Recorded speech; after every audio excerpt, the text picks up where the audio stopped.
the firestorm you created over the weekend, huh? Man. I mean, if the people don't know, shall we like just tell the entire story, I guess? Yeah. Like, I think we got some time. So I was on Friday, I was at Murphy's for Friday 120 Club, and someone I know just happened to be at the casino in the Loop or River North, wherever it is. Bally's. And I had a bunch of DMs of people telling me, if you're going to be anything Chicago, you got to know where this casino is. I'm like, brother, I know where the casino is that I need to go to, and it's right outside Wrigley Field, all right? But I don't need any of them because I have the app, Circa. That too. It's the only one that Circa, matters. But if we're talking about an actual casino that I would go to. Yep. Anyway. Anyways. The guy, I just happen to know a guy. He tells me, hey, CJ Abrams was at the casino until 8 a.m. today. We should probably fade him. And I was like, are you serious? Like, at first I didn't believe him. And he's like, no, I swear to you, he was there. And so I sarcastically sent a tweet out saying that CJ Abrams was at the casino, the Bally's casino until 8 a.m. Perhaps fade him. Yeah. And then I replied to my own tweet saying, also, hell yeah, brother, because being out at the casino that late, I mean, that sounds like a wild night. Sounds like you had a great night. Sure. He did. Anyway. And he had a 120 game the next day. Yeah. So I tweet that, and just this is the most important thing. I was right. If you faded CJ Abrams on Friday, you won some money, unless if you bet him to not walk. He did walk, but he didn't have a hit. He went 0 for 3. And so anyway, nothing. I mean, the game happens. He goes 0 for 3, whatever. We go to almost home after the game, shared a pizza with a few of the guys that came to Friday 120 Club. And then I ended my day at home, and I woke up the next day. I went to walk Corey and Kate's dog out in Lakeview. And that's when the news came out that CJ Abrams was being demoted. And to the minors for the rest of the season. Yes. And I was like, no way, man. And then people started taking the tweet that I sent and using it to try to put the pieces together because the Nationals wouldn't announce like the reasoning. They just said it was like an internal thing. Nightingale gave you credit. Nightingale did give me credit. David Martinez said it wasn't. Like, he made it clear it wasn't performance-based. Yeah. And then they were handling the rest of it internally. Right. Yeah. Yeah, so I mean, my tweet started like going viral. John Boy, ESPN, shout out Jeff Passan. Like Passan gave you credit too. Yeah, Passan. Bob actually put your handle in his tweet. Yeah. For all the things you've said about Bob Nightingale, I know. After all the things, he said credit to you, Cody Delmendo. I now feel like I have to be nice about Bob. For the you better be nice to Bob. He credited you. Yeah, and then I mean, I think there was a lot of misinterpretation. Like, I didn't report anything. People started saying that I was reporting things, but I did not report this. You did, but it wasn't like intended to be a report. But you're not a credentialed reporter. And I'm not a credentialed reporter. I straight up was just being sarcastic. He was giving gambling advice. You gave a reason to bet against CJ Abrams. And I was right. He was right. So there it is. And Snitcho, whatever you want. Now, over the last 72 hours, no one has called me a narc, a snitch, a scumbag more than anyone else on the internet. So, or it's the record. We've broken a record for the amount of times that I've been called that, on top of all the other things that people call me on the internet. So, it was a fun weekend, I guess, in terms of just like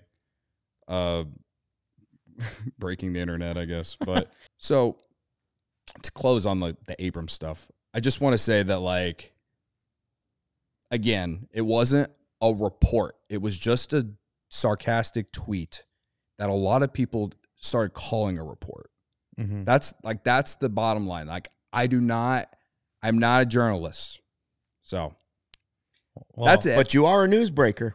That one day, technically. Yeah. Yeah. No, it was, I remember seeing it on Friday morning, and I was like, that's funny.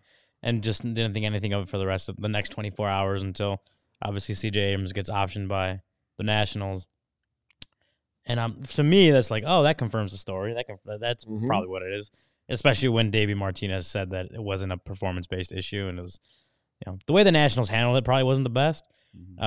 Just the whole entire situation. Not saying they shouldn't have optioned CJ Abrams, but just Well, it sounds like it's not the first time they've had some trouble with it. Didn't feel like these decisions. It felt like maybe they could have handled everything, the whole situation better. But I don't know.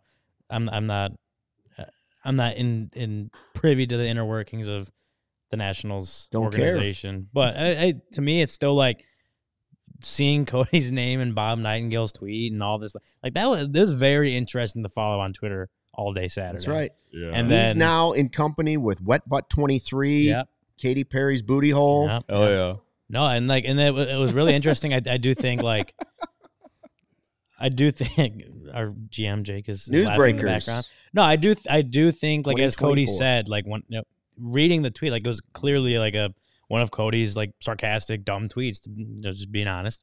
No, all my tweets are dumb. Yeah, exactly. I know this. Right. And this one happened to be right. Like I said, I thought it was funny, but I knew it was just like, especially when the fact that you said perhaps to fade CJ Abrams, like, okay, this is one of his dumb gambling tweets. I thought it was funny. And like it just happened to be also correct. Mm-hmm. And so, but even then, even when it was correct, I'm like, wow, Cody actually got it. Like, that's pretty funny. And then I think social media, not everyone, but a lot of people on social media took it to a level it didn't really need to be to. It obviously like I in a sense would feel bad for CJ Abrams because like, yeah, it sucks to get option. I think he's losing some money on it by being not option, his fault, whatever. though. But it's not. It's that's what I'm saying. Abrams shouldn't have been at the casino till 8 a.m. Yeah, I'm not. It's like his the fault. People like blaming Cody for it. To me, is like people blaming Cody for that. Again, I think that's misplaced. I think it's total misplaced blame. And so when I say people took it to a level it didn't need to be, I think that was it. And again, like the tweet, no one cared about the tweet on Friday. Right or wrong, no one cared. It wasn't until Saturday when it. Right. I guess we haven't necessarily confirmed that it's true, but the fact that you put the pieces together and this feels like this is the true story, that's when it got picked up. That's when people started taking it to a level. Had it not been true, again, no one would have cared about the tweet. He's not missing playoff games. He's missing meaningless games for a week. Who cares? I just think I got taken to a level it didn't need to be taken to. But and the absolute like final thing related to it, for at least for me, I do not need to do any of that of what I did for clout, for attention, or to like somehow make money off it, because I got a lot of accusations of that too. You make money. All you did was try and help people win a bet. I know. That's all I did. There were a ton of people who like accused me of sending that tweet to use the social media engagement to like gain clout or something. And it's like, dude, if you read the tweet, this is not a breaking news tweet. You didn't do breaking news. You didn't write an article. He wasn't being Cody Del Snitcho. He was being Cody Del Friendo. Yeah. So I think that's probably what's bothered me the most from it.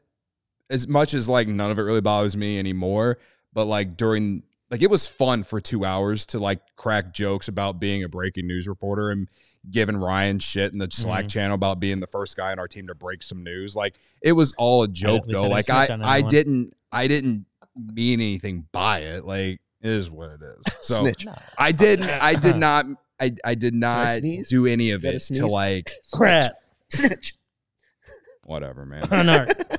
It was funny. The fact that Nightingale gave you credit is amazing. All I know is that this story from the weekend might be the biggest news of the entire CHGO Cubs podcast for the entire season. That's right. Considering how the season went, I wish we'll remember the season more so for the actual product on the field, but we all silly like the mayor.